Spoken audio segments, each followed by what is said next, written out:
This is a personal privilege to introduce our speaker, David Merkel. You have his introduction, but David served on the National Security Council during the Bush administration. He was Deputy Assistant Secretary of State, as well as Deputy Assistant Secretary of the Treasury, for which he received awards. He served on the staff of the Senate Foreign Relations Committee in the House and the Senate.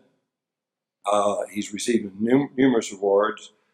He holds degrees in economics and international relations, member of the Council of Foreign Relations, and he's speaking. David Merkel is speaking on a very important area of Asia, Central Asia, crisis in governance. He wanted to know what he was speaking, and I joked. I said it was immigration policy, but anyway, no, David, just a joke. Crisis in governance, energy security, and the U.S. withdrawal from Afghanistan. So I also want to introduce David's wife, Claire. Claire, we're glad to have you here. Please join me in welcoming David Merkel.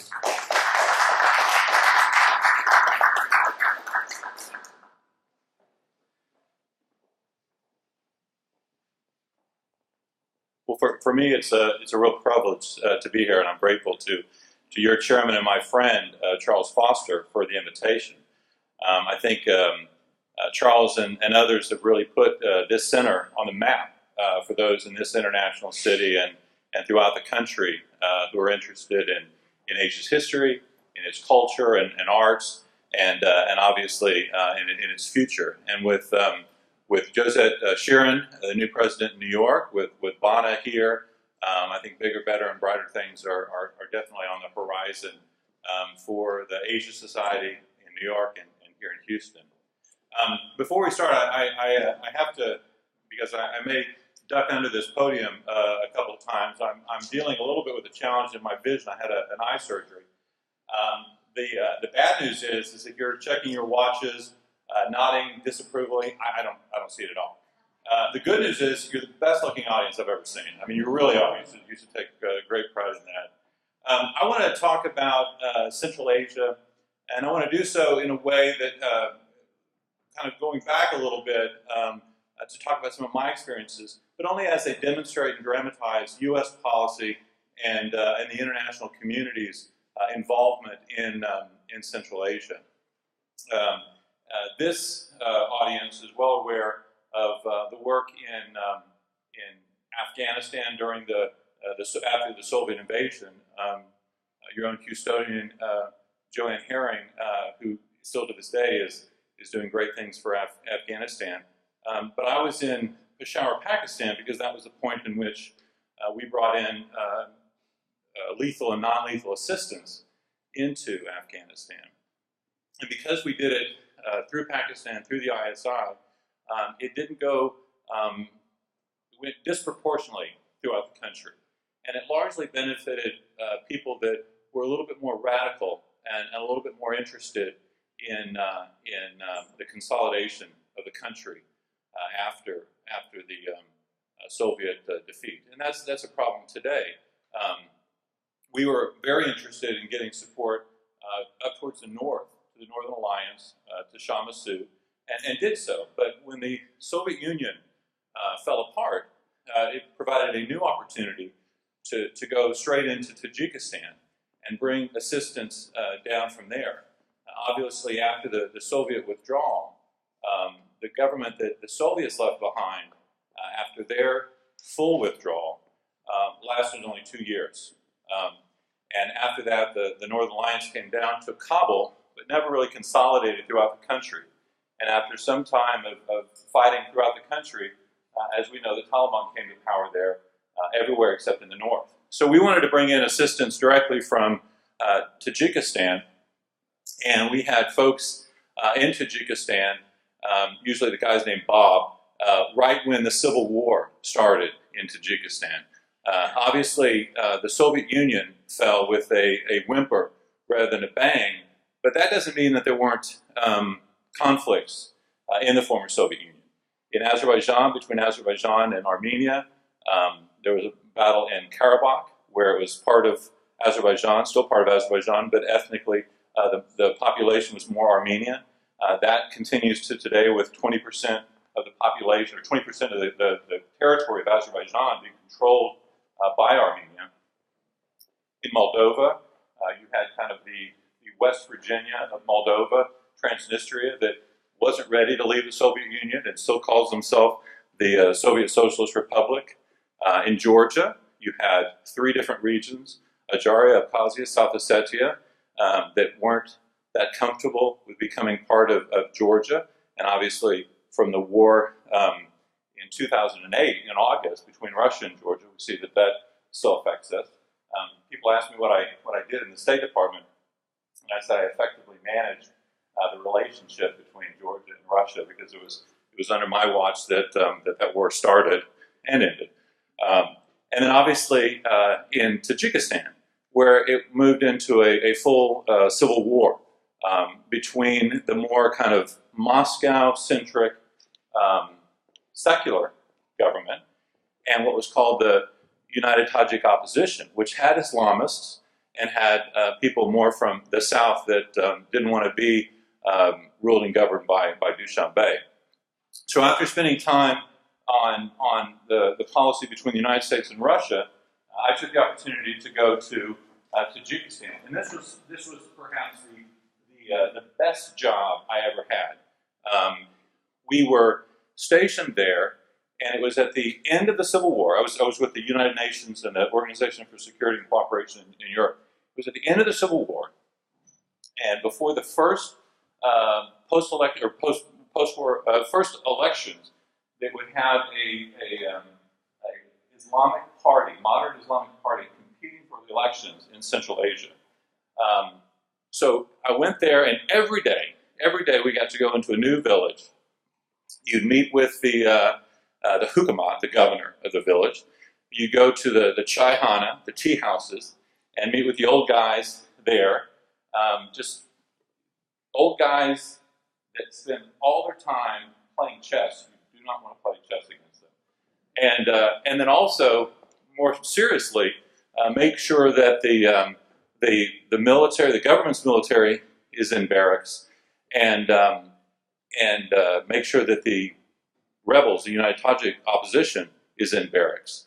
At that point in time, still before 9/11, but Osama bin Laden was freely operating in Afghanistan. Tajikistan is just Afghanistan's north.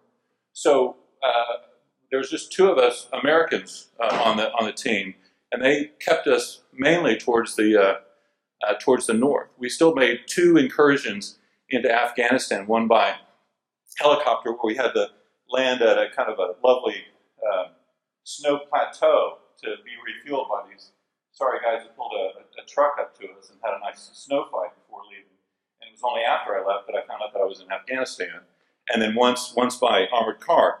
But the interesting thing is you're going through a period where it's the end of the Civil War, before the first elections, and one of the most important briefings I got at the time was to make sure the questions that we ask, because we'd have to put together a report for Dushanbe and New York, make sure the questions you ask do not steer over into an area where they could ask you, where they could think that you're asking about the drug trade. Because even at that point in time, in Tajikistan, coming up from Afghanistan, the drug trade was such a huge issue that they were afraid that, not that we weren't dealing with the end of a civil war and the first election, but the drug trade was such a problem that they were concerned that we would get ourselves into some harm if we started asking about that. If we move over to the Kyrgyz Republic, again, during the Clinton administration, at a point in time when we were the only superpower, called by a German diplomat the hyperpower, Secretary Albright, who called us the indispensable nation, I think correctly, took time to go to the Kyrgyz Republic to meet with Oscar Akayev, who was the president. For any Bond fans, Oscar Akayev looks like the odd job guy that spins and kills people with his bowler hat. But Secretary Albright went and tried to encourage Oscar Akayev to open up the system, to have a democratic election with more fair, more open participation. At that point in time, the Kyrgyz Republic was called the island of democracy, the Switzerland of Central Asia, mainly based on full-page ads that Oscar Akayev ran himself in U.S. and European newspapers. But even at that point in time, when no one could compete with us internationally, the Secretary of State takes her time to go and engage with the President directly. Excuse me. We were unsuccessful. It was very much an undemocratic election there. And then what this town knows so much about, obviously, is the energy picture. And in two places, I'm going to be talking a bit about Azerbaijan, even though this is a topic about Central Asia, but when I get to my recommendations, I think you'll understand why. But Kazakhstan, Tengiz, and Kashagan are huge projects, very difficult projects, which provide the possibility. Tengiz has been operating well for some time. Kashagan is one of the, by many called the second largest energy project. Provide a great opportunity for the future of this region and Kazakhstan specifically. What Central Asia provided at a point in time when Russia was and continues to try and use energy as a political tool for its neighbors to its west, that it was very much the focus of the U.S. government to see Caspian-based energy and to try and diversify the global sources of energy. With sanctions on Iran and the inability to exploit Persian Gulf oil more than it's already done, we got very busy as a U.S. government on the Baku-Tbilisi-Ceyhan pipeline to bring Caspian energy to Europe, bypassing Russia. And Kazakhstan has benefited greatly from this and expects to benefit in the future. So our two policy goals at that point in time were democracy and energy. And these were big focuses of people if they took a look at Central Asia. This was still at a point in time when we were opening up new embassies in all the different former Soviet republics. Ambassadors would go there for 6-week stints. That was the point in time which my wife loved, that I was in Tajikistan for longer than some of these ambassadors are in their countries, and she really loved it because we had a 6-week-old at home. Then 9/11 happened, and when after 9/11, I think we learned that instability anywhere has a direct national security impact on the United States. That before we kind of defined our national security interests as vital, critical, and kind of nice to do but not need to do. And we turned our eyes away from Afghanistan after the Soviet withdrawal.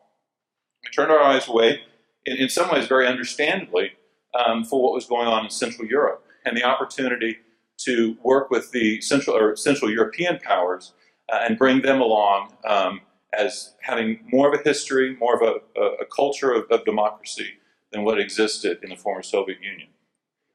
On September 12th, after the 9/11 attacks, I had the opportunity to brief the congressional leadership on this region.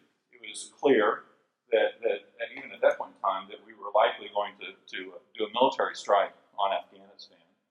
And we knew that we needed some sort of overflight rights, basing rights, landing rights in the Central Asian republics. We needed that because you can't fly a plane over a country unless you're able to get an extraction team in case something happens to the plane. You need to be able to launch a team to go into the theater and get your pilots out.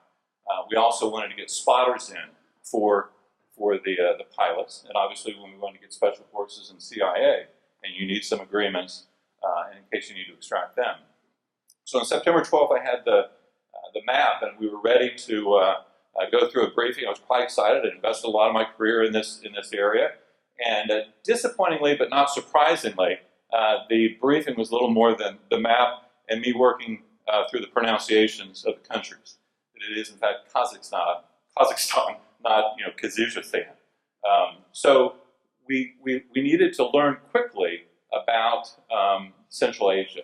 Now, DoD did very quick work in getting basing agreements with Karshakhanabad in Uzbekistan, Manas in the Kyrgyz Republic, and getting overflight rights and emergency landing in Turkmenistan. And things were going well. in Afghanistan. As this audience knows well, the military went through Kabul, Kandahar. You had the Loya Jirga elect Karzai to the presidency for 6 months, and then you had another election to give him a term of office. Things were going well. We started looking elsewhere. I was at the NSC when we kind of had thought that things were going well in Central Asia as well. We worked through all of our basing requirements. President Bush met quite quickly with the Central Asian leaders in the White House. We were putting together some aid packages for them.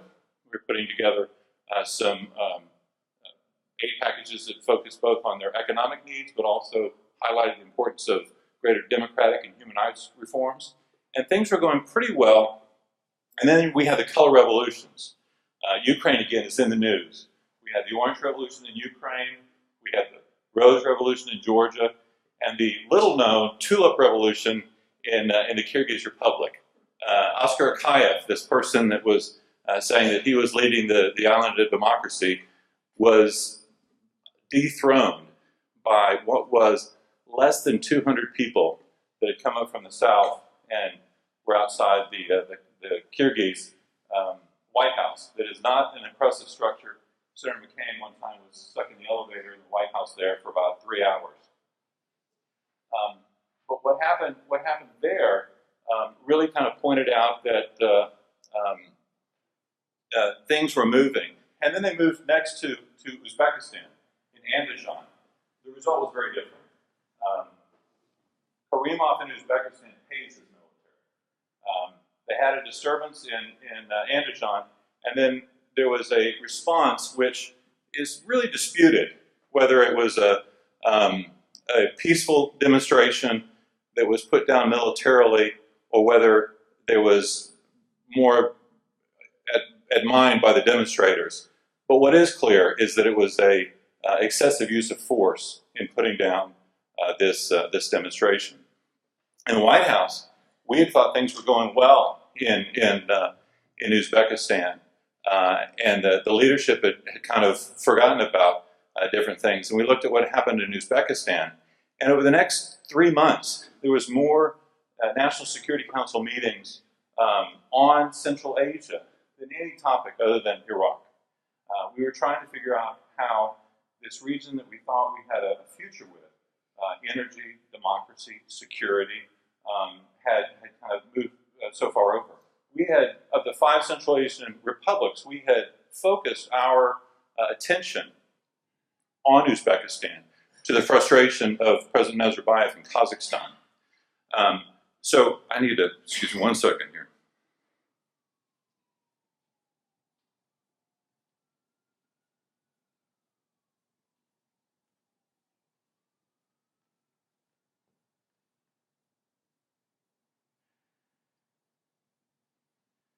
So what we did is we got busy again, and we wanted to put together a national security strategy. A national security strategy that pointed out the difference in the development and the future of the different countries, but also tried to point out that we had an enduring priority in Central Asia. We also pivoted from our main partner being Uzbekistan to Kazakhstan. We wanted to hang on to the base in Uzbekistan, Koshkanabad. There was only 2 bases there that were required for all of our operations in Afghanistan. And the fact of the matter is that while we in Washington talked and planned, President Karimov acted. And President Karimov had thought of Uzbekistan as a great society, a great independent country, and it needed to have a future independent of Moscow and China, to his main priority being his own survival, and not seeing his greatest threat of power as the Islamic movement of Uzbekistan, but as the United States.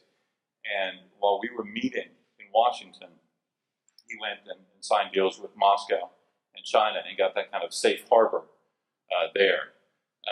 So what we wanted to do was to try and shore up our base in Kyrgyzstan, a base that we are leaving in 6 months. So the whole drawdown in Afghanistan throughout 2014, we're going to be out of Manas much earlier than that.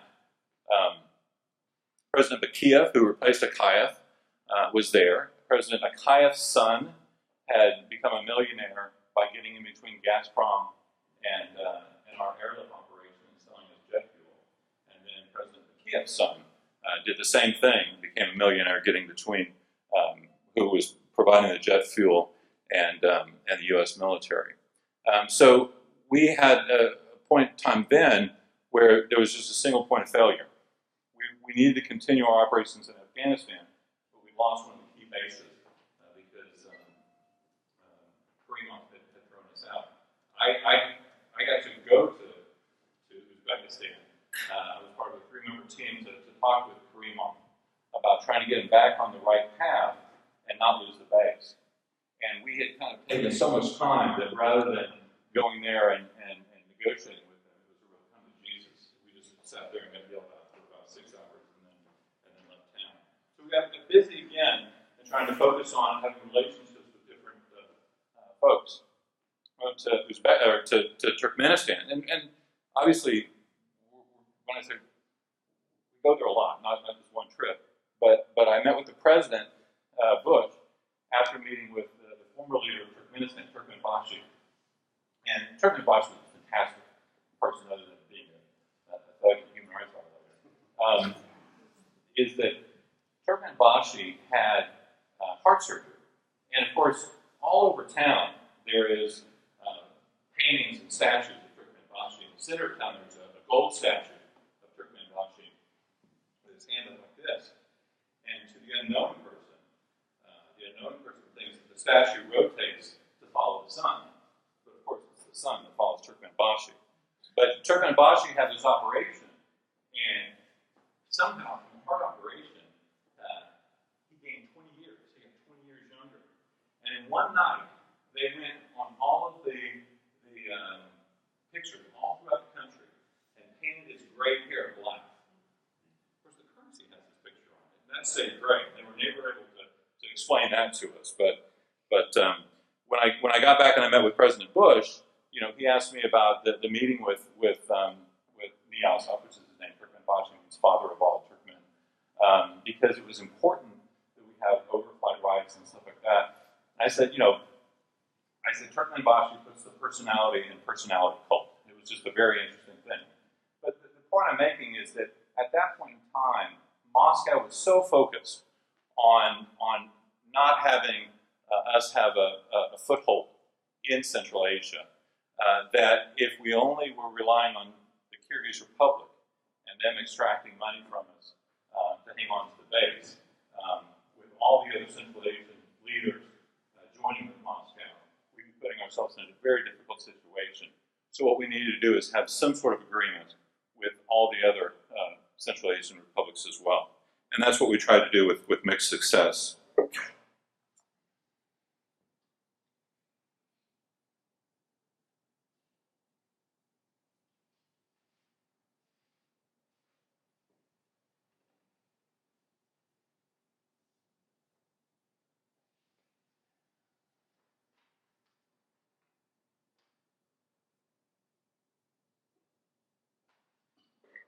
So the next kind of feature is the Obama administration's reset. And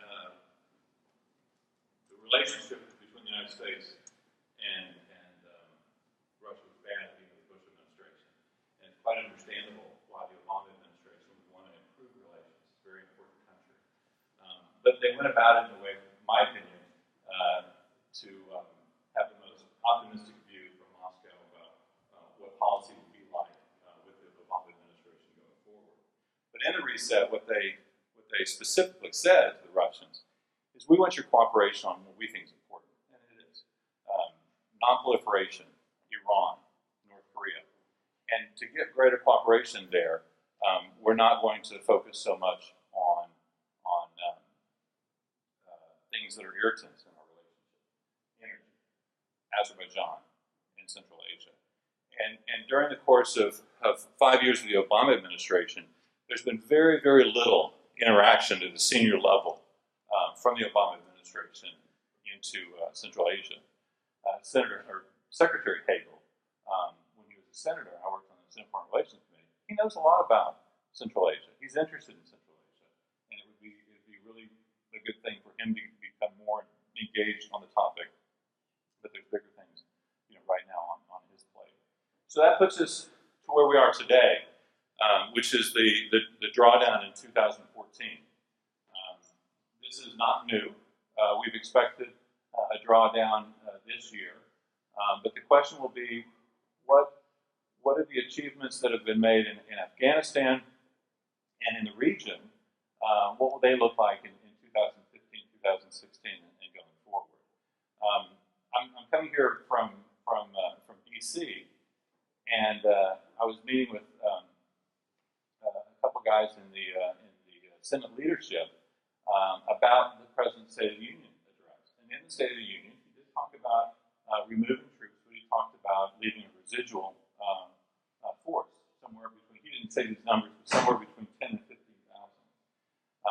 There has to be a security agreement worked out with the Afghans to protect our soldiers, to protect them from prosecution in the country. And this is obviously a very tense issue in Afghanistan, but it's something that we do in every other country that we base troops in.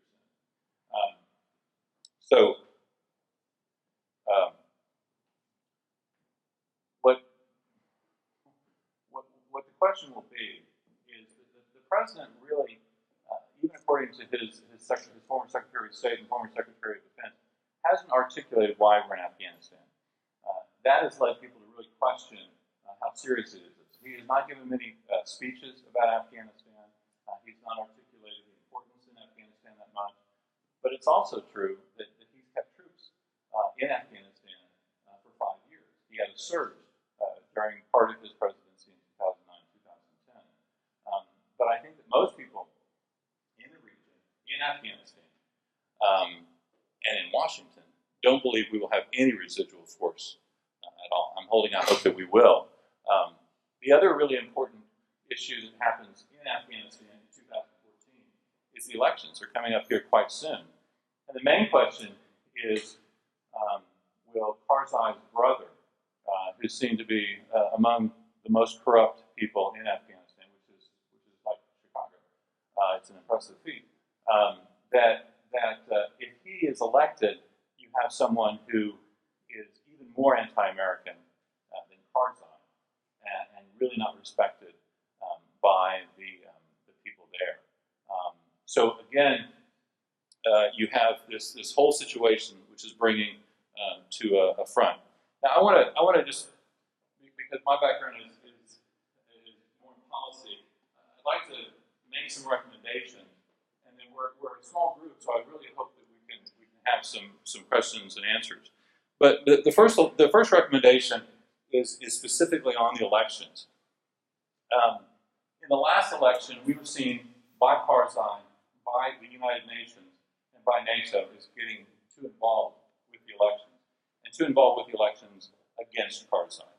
And that's obviously going to have an impact on our relationship with Karzai going, at this point in time. And if we do so again, it'll have an impact. So the recommendation is that we really kind of go back to where the United States usually is, focused on the process, hands off on the elections, but in a way that really encourages the different serious candidates that when they form a new government, they need to have within their cabinet representation from the different regional and ethnic groups in Afghanistan.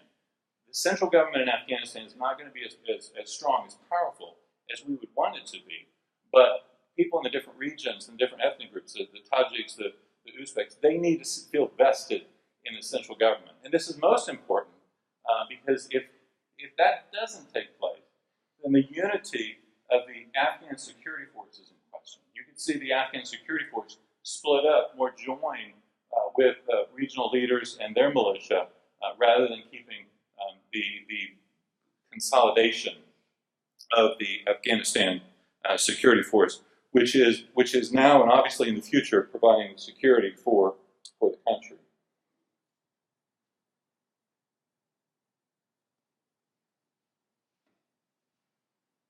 Now, there's something, I'm not sure if you're familiar with it, there's something called the Shanghai Cooperation Organization.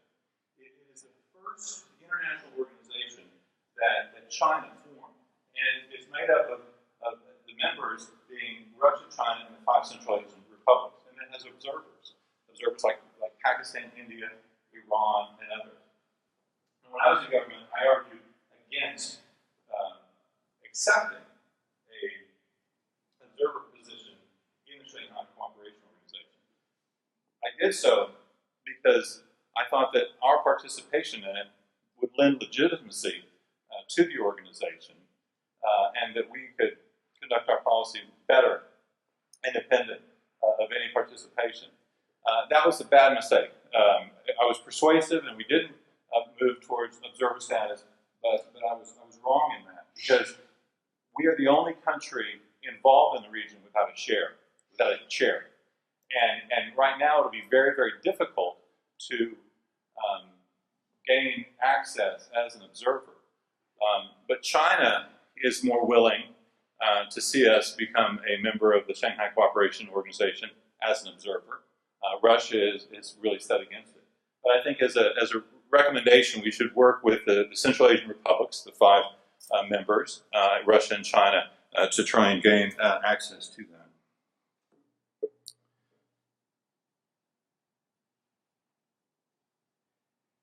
And then I think, third, we need to moderate our expectations of what we're able to achieve in the region.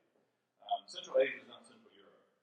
We don't have the NATO membership, the EU candidacy, the debt forgiveness, to move us, to give us leverage on asking these countries to do more and more in the area of democracy and human rights. It lacks the international architecture of having the right group of countries and the right issues. So as we spend less time on the region, a region that doesn't have the history of democracy and human rights, I think we need to hold true to our principles, obviously talk about the importance of these things, but there has to not be the frustration about not gaining instant achievement there. It's important to note that Africa, colonial leaders in Africa left in the 50s, 60s, and 70s, and it's just now seeing more progress in democracy and free market economy. So in many, many ways, Central Asia is ahead of the game, but obviously its leadership needs to really focus on staying ahead of the public's demand for democracy, a demand that's not deeply rooted, because it's more of a culture that's used to having its elder speak for the group. Next is, and I'm not sure whether this group would agree with this one, but President Obama is traveling to Asia. To my reading a couple days ago, the stops had not yet been announced. It's expected him to be in Malaysia and Japan, but I think it would be great if President Obama also went to Azerbaijan and Kazakhstan. No sitting U.S. president has been in Central Asia. Putin meets with the Central Asian leaders almost on a monthly basis, with bilateral meetings or different regional meetings. We can't compete with the amount of high-level attention that Russia pays on Central Asia. But the fact that President Obama has never traveled there really raises questions about our staying power, our interest. And it would do great if the president, we've even tried to get him to stop off on a refueling stop, but it would be really historic if Obama made the first presidential visit there. The other thing is leadership transition. Claire and I have a son who, when he was 5 years old, because I am, when he was 5 years old, knew all the presidents of Central Asia and could recite them. Him being 13 or 15 now, and then largely being the same people, it's not as impressive. So of the 5 Central Asian leaders, 3 of them are the same as when they gained independence. And we need to do more on the issue of leadership transition. But in this way, we need to commit more assets towards refining the pool of who we expect to replace the current leaders and build up relationships with them. We need to do it in a way that doesn't suggest we're picking favorites or hastening the transition, but so we have more of a relationship with these leaders in the future. And this is sounds kind of obvious, but we had such a policy for Turkmenistan, and it took us years, I think it was 3 years, to get a full-time ambassador in Turkmenistan after Turkmenbashi, after Niyazi had died. So we really missed the opportunity with the new president, Bernie McNamara, to kind of not make him a Democrat. It's not realistic in the short term, but to make him a more progressive leader of this country.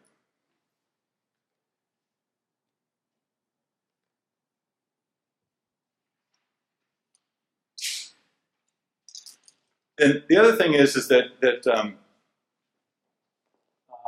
would suggest a bit of a China tilt in Central Asia.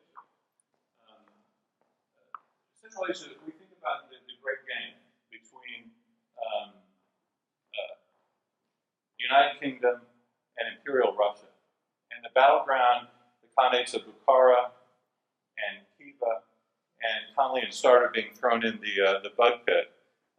The great game of the future in Central Asia will be the battle between reactionary Russia and mercantilist China. And Russia has a lot going for it in Central Asia. Not just the 70 years when the republics were part of the Soviet Union, but even back to the mid-1800s under Tsarist Russia. People in Central Asia primarily speak Russian in addition to their local language.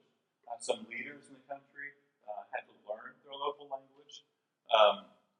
You've got remittances coming back from Moscow from people in Tajikistan and elsewhere that are working there and sending money back. You've got business folks from Russia in Central Asia. And obviously you've got the ubiquitous Russian language television.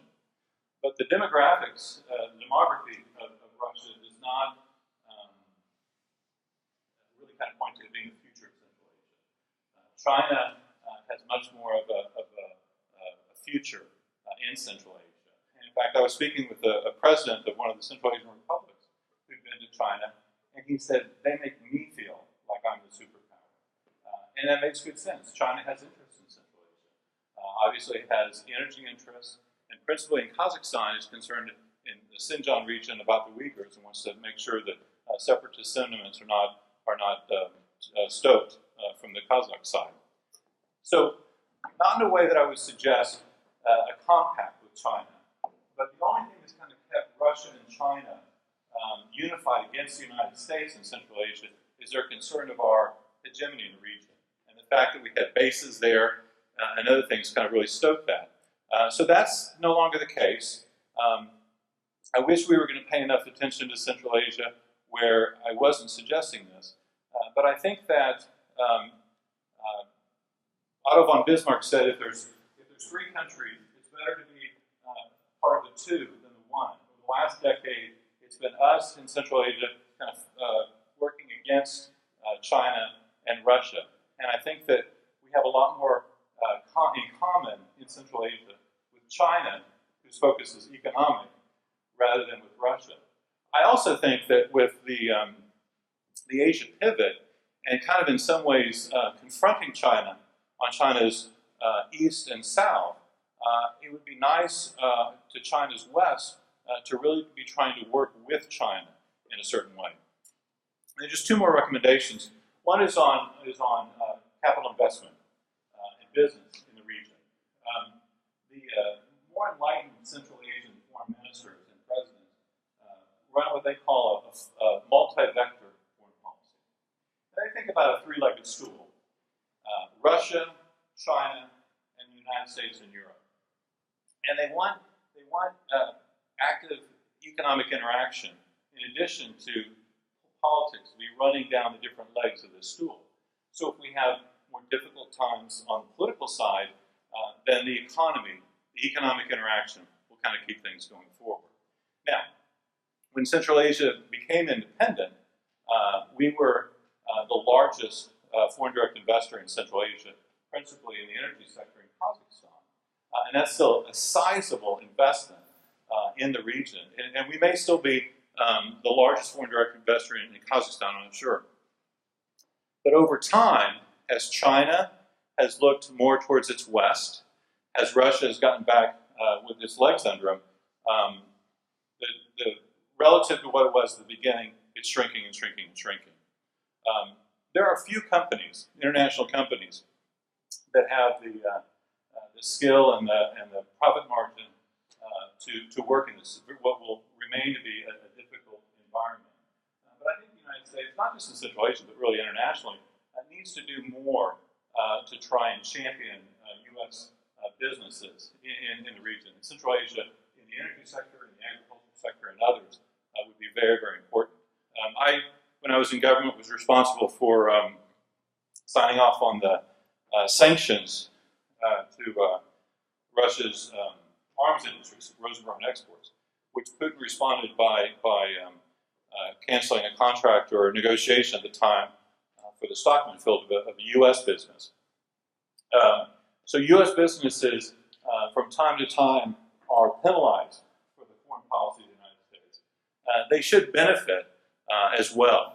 And I think where the companies find it useful, we should also look towards having more senior level officials engage directly to try and help work through difficult issues in Central Asia and in Kazakhstan specifically and Azerbaijan.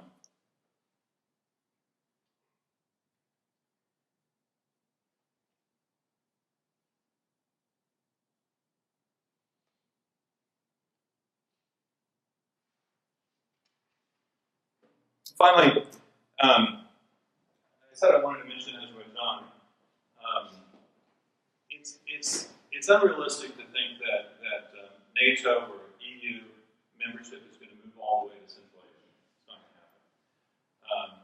And if you think about how Central Asia accesses Europe, obviously through Russia, but that's a challenge. Through Iran, it presents a bit of a challenge. But across the Caspian, Azerbaijan provides a great opportunity. And the five littoral states of the Caspian, Russia, Iran, but Kazakhstan, Turkmenistan, and Azerbaijan. And we should be involved in trying to do more for these countries to work together, for them to join in common purpose, to work on some of the issues, both energy and security, in the Caspian region. Finally, and I'm looking forward to your questions, but finally, the summation, and it matters. It matters. You know, the Brits fought 3 Afghan wars. The Russians won. I don't think we want to fight another Afghan war. It's been our longest battle. Over 2,000 soldiers have died. About just under 20,000 have been injured. And we spent over $56 billion in Afghanistan. You don't want to throw good money after bad. You don't want to put more people at risk for something that was not the success that was articulated by some. But for something that's been so difficult to gain, you want to make continued investment to preserve that. And I think for Central Asia,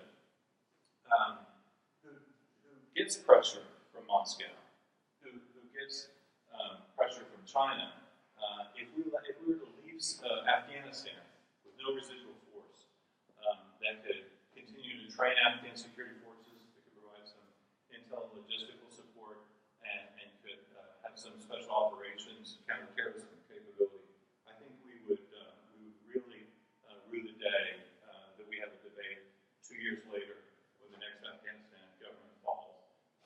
There's great civil war in Afghanistan, and the question more is, what do we do now? So, thank you.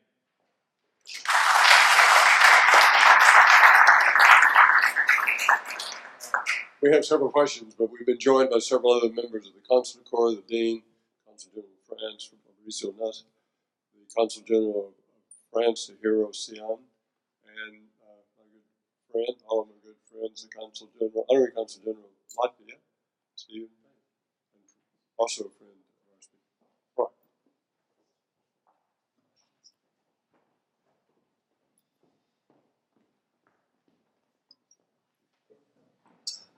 Thank you very much for this informative talk.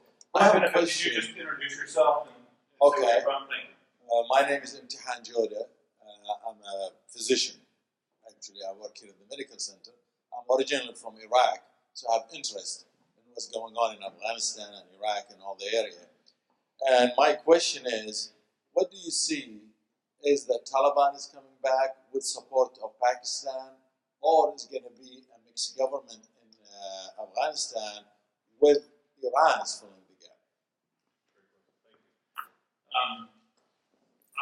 I think right now what people are most concerned about is Karzai's brother winning, because I think we know enough to know that he would be very pessimistic towards relations with the United States.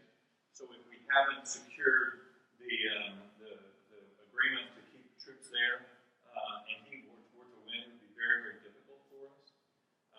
I think that minus our presence, he would look more towards the Taliban to secure his Pushtun base, and the Tajiks and Uzbeks, ethnics, and others would really question whether they have more of a future supporting the central government and the unification of the Afghan security force, or whether they go back to Dostum and others in the regions and are fine there until the central government, which they would interpret as the Taliban and the Pushtun, try and infringe on their support.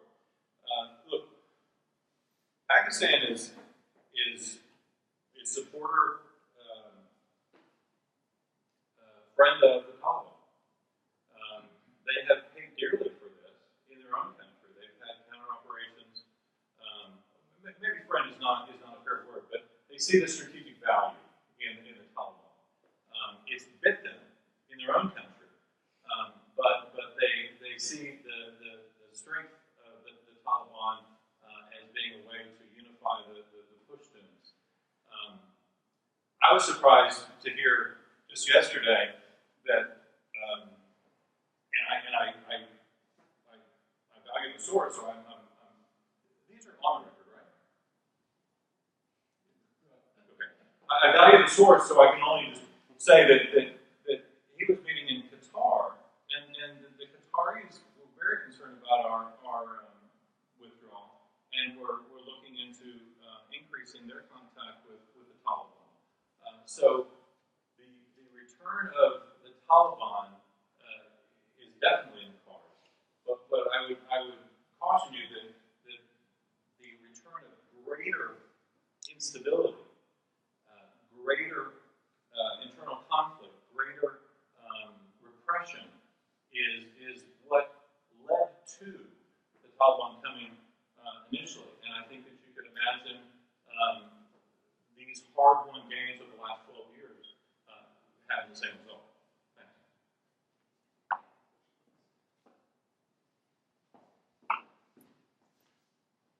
Mickey Rosenau, what are the odds today of the zero option? I think you would have to put them better than 50%. Let me just tell you this one. I was having this conversation. I have this conversation a lot, and I was trying to argue that we'll be successful at having a residual force. And people that I was having dinner with from the executive branch, from Congress, were all arguing against me. The gentleman from Congress said, there was recently a vote on the NSA, on surveillance. It failed. And Speaker Boehner spoke out against it, spoke for it, voted for it, as did many Republicans, on a very difficult issue. And the point my friend was making is no one from the White House called them to say, thank you, I'm going to need you again, to do anything. No one called them. So the relationship, which has not been developed in Congress by the president, many question whether he'd be able to be successful in a vote within the House of Representatives from his own party or in the Senate. Harry Reid is clearly staking his own territory. It's important that President Bush, crassly put, was a war president and we had a war Congress. Even in the last 2 years of his presidency, when both houses were in Democratic hands, when the war in Iraq was really unpopular, when his own popularity was really low, he was able to fight back different things which would have prescribed the finances and the money and the time limit that we were in Iraq. So my heart says that we need to stay, but I think right now it's more likely that we're going to leave than stay. Very much. My name is Suji Rasim. I'm the Consul General of France in Houston, as Charles indicated. Thank you very much, David, for this very sophisticated but yet entertaining presentation. I would agree with you that it would be a very long stretch to envisage EU accession for Central Asia. But against this background, what would be your views on the role of an institution such as the United Nations Economic Commission for Europe, which, contrary to what the name suggests, brings together countries from Europe and Central Asia? I hope you'll forgive me for this, but years ago we used to love to. Okay, so I work for Jesse Helms in Center for Relations. Years ago we used to love to find some quote of a French diplomat and say, God, he's French, But if you look at France now, really quite impressive in standing up for French, European, and international principles. That part's off the record, by the way. The compliment to France is definitely correct. I find that much more attractive.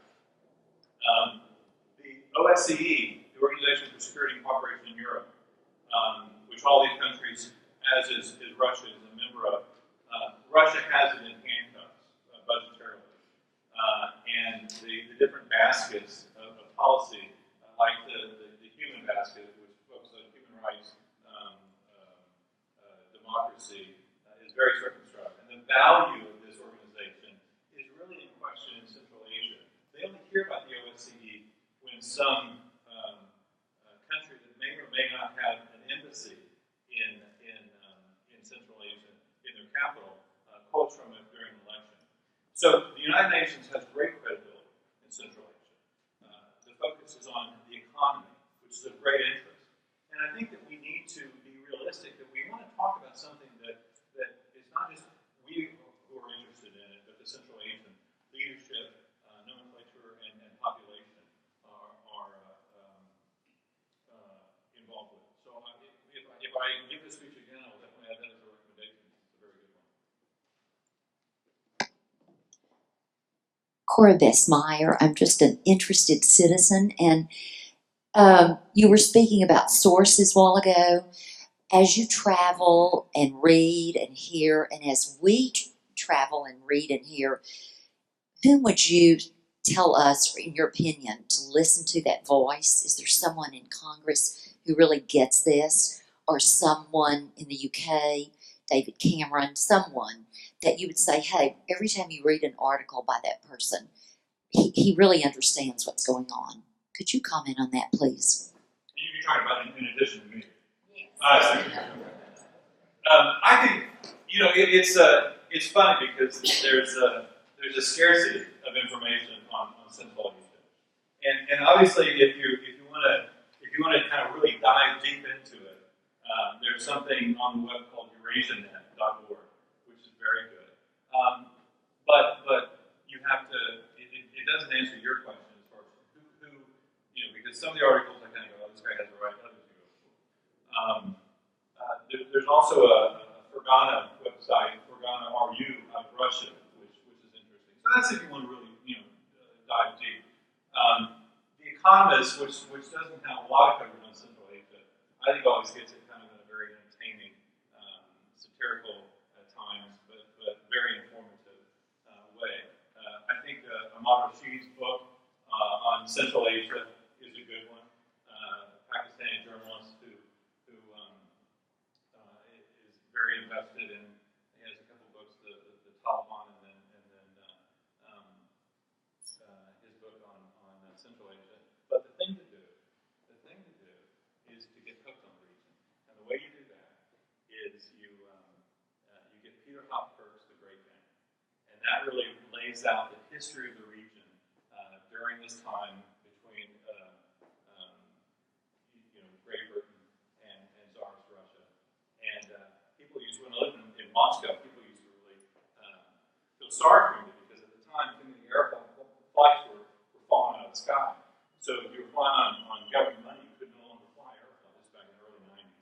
So I would be on a train, 23-hour train ride from Moscow to Rostov, which is where they were basing the war in Chechnya out of. And people think, oh, poor David, 23-hour train ride.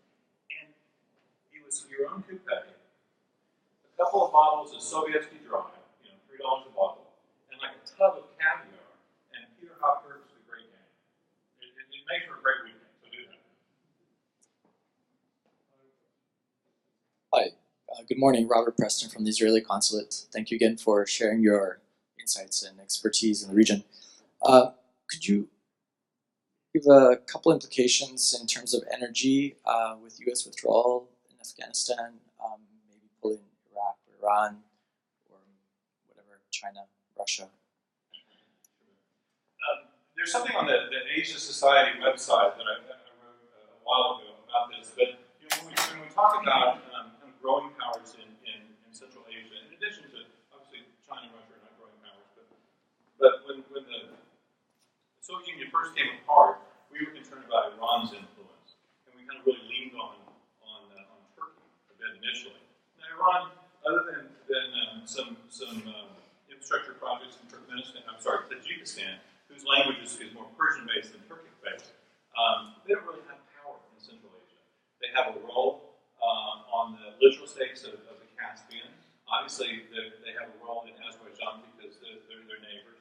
But Iran, because it's seen a lot as a pariah state, and because of sanctions, doesn't have much economic power, is not a big fear in Central Asia.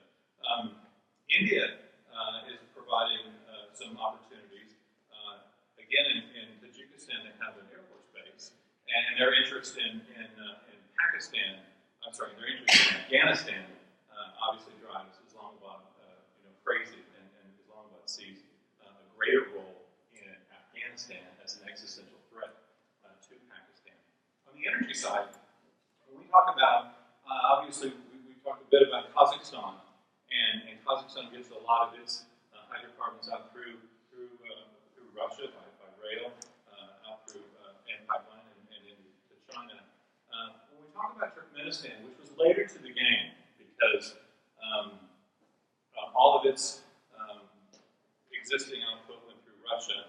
Right now, Turkmenistan sends hydrocarbons to Russia on a barter system and has a pipeline towards China that, again, it doesn't get any cash for because it's paying back the pipeline. But the question often is, from Turkmenistan, whether it's possible to go across the Caspian and link up with the Azeri gas from the Shah Deniz field, and then push farther into Europe. Or whether, and this was a big part of several administrations, but most recently, Secretary Clinton talked about the new Silk Road. And one of the elements was the Taki pipeline, a pipeline that would go from Turkmenistan through Afghanistan, Pakistan, and India. And this would allow Afghanistan to have transit income, which would be good. This would meet a need in Pakistan and India for a growing need of energy. But we usually kind of stop there in Washington. We usually say, And I think more realistically, there's still a possibility. Right now, Barry Mcnamara is prioritizing capital, the one that they sell. But I think more realistically, you're going to see increased volumes heading east to China, which raises the question: how is India going to meet its need? And I think likely through greater LNG, hopefully from the United States. There'll obviously also be pipelines and things from Iran and elsewhere. But I think that there's a greater possibility of the increased Central Asian gas going east rather than west or south, and that India would have its need met more through imported LNG. That's I want to thank David. That's a good note to